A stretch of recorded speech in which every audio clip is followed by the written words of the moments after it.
CM Revanth వ్యాఖ్యల్ని BRS BJP వక్రీకరిస్తున్నాయని deputy CM Bhatti Vikramarka అన్నారు. రాష్ట్ర ఆర్థిక వ్యవస్థను గాడిన పెడుతూ సంక్షేమ పథకాలు అమలు చేస్తున్నట్లు ఆయన తెలిపారు. పేద, బడుగు, బలహీన వర్గాల సంక్షేమంతో పాటు ఉద్యోగుల అవసరాలను కూడా తీర్చేలా ప్రభుత్వం ప్రణాళికను సిద్ధం చేస్తుందని తెలిపారు. బడుగు బలహీన వర్గాల రైతాంగ సోదరుల సంక్షేమంతో పాటు ఈ రాష్ట్ర ప్రభుత్వంలో పనిచేస్తున్నటువంటి ఉద్యోగస్తుల అవసరాలు కూడా తీర్చే ప్రక్రియలో ఈ రాష్ట్ర ప్రభుత్వం ముందుంటుంది.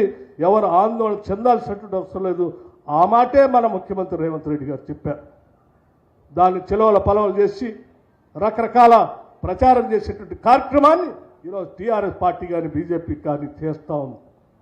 వారు చెప్పింది ఒకటే, మన ఆదాయం ఉంటుంది, రాష్ట్ర ప్రజల కోసం సంక్షేమ కార్యక్రమాలు గతంలో ఉన్నటువంటి కార్యక్రమాలు చేస్తూ అదనంగా ఇంకొక 60-70 వేల కోట్లతో సంక్షేమ కార్యక్రమాలు చేస్తూ ఉన్నాం.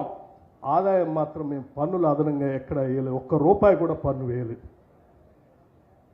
సంక్షేమ కార్యక్రమాలు పెంచాం, ప్రజలకు అందించాల్సిన కార్యక్రమాలు పెంచాం, కానీ ఒక్క రూపాయి కూడా పన్ను వేయకుండా పాలన చేస్తూ ఉన్నాం. దయచేసి అర్థం చేసుకుని తీసుకొచ్చినటువంటి అప్పులు కడుతూ మీకు జీతాలు మొదటి తారీఖునే ఇస్తూ సంక్షేమ కార్యక్రమాలు చేస్తూ ఈ ఆర్థిక పరిస్థితిని ఘాట్ని పెట్టి మీ సమస్యలు కూడా పరిష్కారం చేస్తాం, కొంత సమయం ఏంటి అని చెప్పారు తప్ప మీలాగా భయపెట్టి వాళ్ళ 15వ తారీఖులో 20వ తారీఖులో జీతాలు ఇస్తూ సంక్షేమ కార్యక్రమాలన్నీ గాలి కొదిలేసి తీసుకొచ్చిన డబ్బులన్నీ కాళేశ్వరంలో పోసి ఆ కాళేశ్వరం కుంగిపోయి దేనికి పనికి రాకుండా చేసి రాష్ట్ర ఆర్థిక పరిస్థితిని 10 సంవత్సరాలు దివాళా తీపిస్తే రాష్ట్ర ప్రజల కోసం ఈరోజు యావత్ క్యాబినెట్ ఇవాళ ఆలోచన చేసి పనిచేస్తూ ఉంది. కాబట్టే ఈరోజు ఈ సంక్షేమ కార్యక్రమాలన్నీ చేసుకొని ముందుకు పోతున్నామని ఈ సందర్భంగా మీ అందరికీ తెలియజేస్తూ, ఇటువంటి లేనిది ఉన్నట్టు ఉన్నది లేనట్టు ప్రచారం చేసేటువంటి నాయకుల మాటలు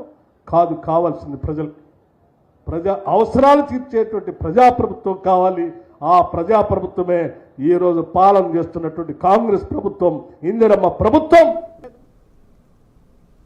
ఎంపీ అంబికా లక్ష్మీనారాయణ కుటుంబంలో విషాదం నెలకొంది. ఉత్తరాఖండ్లో కూలిన హెలికాప్టర్ ప్రమాదంలో లక్ష్మీనారాయణ సోదరి వేదవతి చనిపోయింది. వేదవతి భర్త